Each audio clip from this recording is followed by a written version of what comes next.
ছত্রপতি মহারাজ ছিলেন ভারতের এক মহান যোদ্ধা, এক দূরদর্শী নেতা এবং মারাঠা সাম্রাজ্যের প্রতিষ্ঠাতা। তিনি 19শে ফেব্রুয়ারি 1630 সালে শিবনার দুর্গে জন্মগ্রহণ করেন।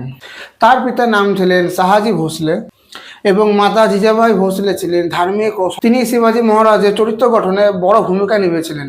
শিবাজী মহারাজ ছোটবেলা থেকে সাহস ও নেতৃত্ব গুণ ও দেশপ্রেমের পরিচয় দেন।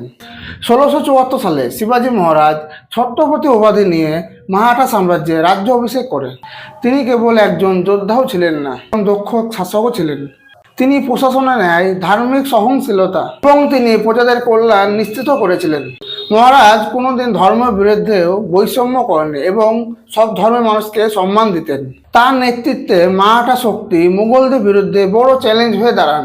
তিনি অরঙ্গজেবের মতো শক্তিশালী শাসকের বিরুদ্ধে সাহসিকতার সঙ্গে লড়াই করেন এবং বহুবার তাদেরকে পরাজয় করেন।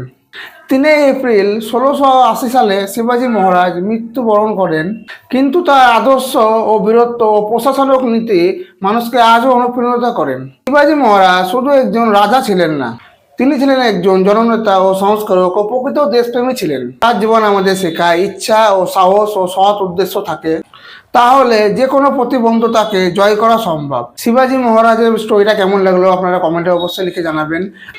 যদি ভিডিওটা ভালো লাগে চ্যানেলটি সাবস্ক্রাইব করুন, বন্ধুদের সঙ্গে শেয়ার করতে পারেন।